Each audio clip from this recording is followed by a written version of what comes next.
Hello दोस्तों, स्वागत है आप सबका मेरे एक और नए वीडियो में। आज है 9 अप्रैल 2023 और वीडियो की शुरुआत हो रही है मेरे घर से ही। तो दोस्तों, लास्ट वाली वीडियो में आपने देखा होगा मैं सालासर से खाटू पहुंच गया था। खा फिर खाटू पहुंचने के बाद खाटू पहुंचने के बाद मैंने वहाँ पे तोरण द्वार के पास काफ़ी आपको ट्रेवल एजेंसियों के ऑफिस मिल जाएंगे।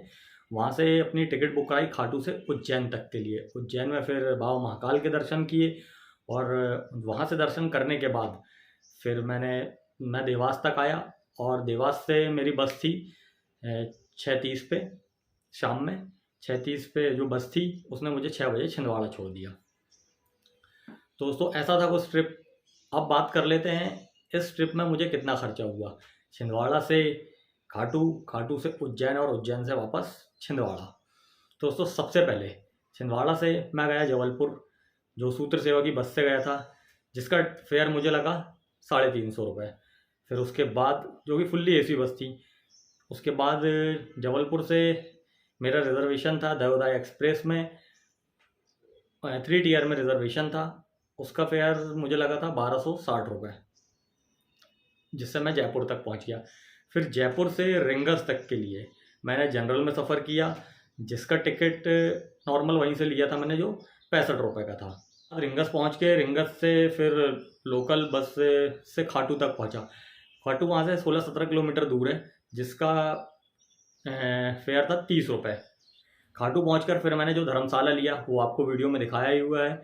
एसी रूम लिया था वहाँ पे, जिसका एक दिन का मतलब आप चेक इन करेंगे, दिन में कभी भी चेक इन करें, 10 बजे, 11 बजे, 12 बजे, 2 बजे, दोपहर में 3 बजे, आपको दूसरे दिन 8 बजे तक उसको चेकआउट करना ही होता है। जिसका हमने एसी रूम लिया था, 1200 रुपये उसका चार्ज था। हम लोग क्योंकि 3 लोग थे तो मेरे ऊपर आया उसका 400 रुपये। और जैसे मैं खाने की बात करूं तो यहाँ से जब मैं निकला था तो रात का सभी लोगों के घर से पैक करके दिया ही जाता है। तो रात का तो फिर मैं घर से ही लेके गया था, तो वो खा लिया, तो उसका पैसा नहीं लगा। दूसरे दिन सुबह का ब्रेकफास्ट, चाय, दोपहर का लंच, ये लगभग मुझे 150 का पड़ा था। फिर रात में जो मैंने दर्शन करने के बाद फिर डिनर किया, उसमें 2 आलू के पराठे ले लिए जो सिर्फ 50 रुपये के पड़े थे। फिर वो आप वहाँ से प्रसाद के पैकेट लेंगे तो वो अलग अलग क्वांटिटी में अलग अलग रेट के होते हैं, 50 रुपये का, 100 रुपये का, 200 रुपये का। तो ऐसा आप जो भी लेना चाहें वो ले सकते हैं। फिर उसके बाद दूसरे दिन मैं गया सालासर, जो कि बस वहाँ से आसानी से मिल जाती है। बस से आप जाएंगे तो खाटू से सीकर तक बस मिलेगी आपको 60 रुपये में, फिर सीकर से सालासर तक के लिए 60 रुपये में। ऐसा 120 रुपये जाने का और 120 रुपये आने का, टोटल 240 रुपये मुझे लगा। फिर खाटू से जो मैंने बस बुक कराई थी वो भी एसी बस थी, स्लीपर में उसका मैंने रिजर्वेशन कराया था, जिसका मुझे लगा था 1100 रुपये। और सिटिंग अगर मैं लेता तो उसका 800 रुपये था। फिर मैं पहुंच गया उज्जैन। उज्जैन में बाबा महाकाल के मैंने दर्शन किए। वहाँ पे मैंने एक होटल लिया था जो लगभग 4-5 घंटों के लिए लिया था, उसका 800 रुपये लगा। तो चूँकि हम लोग 3 लोग थे तो उसमें मुझे लगभग 300 रुपये मुझे पे करना पड़ा था। फिर उज्जैन मंदिर के पास से ही ऑटो लेके मैं देवास बस स्टैंड तक गया। नानाखेड़ा बस स्टैंड कहलाता है वो, वहाँ तक गया, जिसके मुझे लगे 50 रुपये। फिर वहाँ से हमारी 6:30 बजे बस थी। वो बस में मुझे स्लीपर में, वो नॉन एसी बस थी, उसमें मुझे लगे 600 रुपये, जिससे मैं छिंदवाड़ा सुबह 6 बजे छिंदवाड़ा पहुँच गया।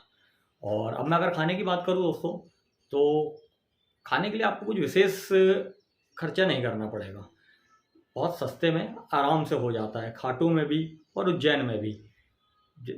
खाने का मुझे बहुत ही कम लगा। मैं आपको टोटल जोड़ के यहाँ पे बता देता हूँ कि मुझे टोटल इतना लगा कि यहाँ से खाटू, खाटू से उज्जैन और उज्जैन से वापस छिंदवाड़ा, इतना मेरा खर्चा हुआ है जाने में, खाने में और वहाँ रुकने में, इतना मेरा खर्चा हुआ है। और कोई अगर आपको जानकारी चाहिए हो तो ये मेरी इंस्टाग्राम आईडी है, आप इस पर मुझे मैसेज कर सकते हैं जो और एक बात दोस्तों, अगर आप अकेले हैं और खाटू में आपको रुकना है तो वही जो धर्मशाला मैंने लिया था वहाँ पर ऐसी सुविधा भी है, एक सार्वजनिक हॉल है। वहाँ पे आपके लिए बेड लगा दिया जाता है। सिर्फ 150 रुपये चार्ज आपसे लिया जाता है एक दिन का। और वहीं वॉशरूम भी है, आप उसका इस्तेमाल कर सकते हैं, और वो भी बढ़िया है अगर कोई सिंगल है तो उसके लिए। तो दोस्तों इसमें खर्चा और कम भी हो सकता है। जैसे धर्मशाला में हम सिंगल बेड लें तो पर हेड सिर्फ 150 रुपये ही आएगा। यहाँ से जो रिजर्वेशन हमारा 3 टियर में था उसको हम स्लीपर में करा सकते हैं, जिसका फेयर 450 रुपये ही है। ऐसे करके वो खर्चा और भी कम में हो सकता है। और खाटू जाने के लिए तो खैर सभी हर महीने में आप कभी भी जा सकते हैं, सभी टाइम बढ़िया ही है। और मैंने वहाँ पे बात किया था कुछ लोकल से, तो उन्होंने बताया था फाल्गुन में, और मेरे ख्याल से सभी जानते हैं कि फाल्गुन में वहाँ पे फरवरी मार्च में मेला पड़ता है, लेकिन काफ़ी भीड़ होती है। हालांकि उसका भी आनंद है, तो आप चाहें तो तब भी जा सकते हैं और फाल्गुन मेले का आनंद उठा सकते हैं। तो ये था छोटा सा वीडियो दोस्तों, जिसमें मैंने मेरी सारी ट्रिप की जानकारी दी, आपको खर्चे की जानकारी दी, और आप कैसे जा सकते हैं उसकी भी जानकारी दी। तो वीडियो अच्छा लगा हो तो वीडियो को करें लाइक, चैनल को करें सब्सक्राइब, और जुड़े रहें मुझसे ऐसे ही वीडियोस के लिए। तो मिलते हैं नेक्स्ट वीडियो में, तब तक के लिए बाय बाय।